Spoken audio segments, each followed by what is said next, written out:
জন্মদিনে সবাই নিজের জন্য কিছু না কিছু আশা করেন, কিন্তু যারা সমাজের জন্য কাজ করেন তারা সামাজিক দায়বদ্ধতাকেই পাথেয় করে সকলের আশীর্বাদ নিয়ে এগিয়ে যেতে চান। সোমবার রাজ্যের প্রাক্তন মন্ত্রী তথা বর্তমান বিধায়ক একই সাথে রাজ্য বিজেপির প্রদেশ সাধারণ সম্পাদক ভগবান চন্দ্র দাসের জন্মদিন। গোটা রাজ্য থেকে এই উদ্যমী নেতৃত্বকে জন্মদিনের শুভেচ্ছা জানানো হয় এদিন। জন্মদিনে রীতিমতো সামাজিক বিভিন্ন কর্মকাণ্ডে নিজেকে ব্যস্ত রেখে এদিন সন্ধ্যায় কুমারঘাট স্থিত মা ভবতারিণী মন্দিরে পুজো দিতে যান তিনি।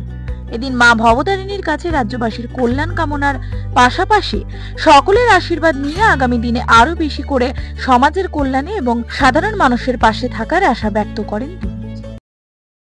প্রথমেই মা ভবতারিণীর চরণে আমার শতকোটি প্রণাম। এই মুহূর্তে আমি কুমারঘাট মা ভবতারিণী মন্দিরে এখানে উপস্থিত রয়েছি। আমার অনেক শুভাকাঙ্ক্ষী এখানে আমার সঙ্গে রয়েছেন। এইমাত্র আমরা মায়ের কাছে পুজো দিলাম এবং প্রার্থনা করলাম এই রাজ্যে সমস্ত রাজ্যবাসীর মঙ্গলার্থে। পাশাপাশি আজকে আমার জন্যে একটি বিশেষ গুরুত্বপূর্ণ দিন। আজকে আমার জন্মদিন, 50তম জন্মদিন আজকে।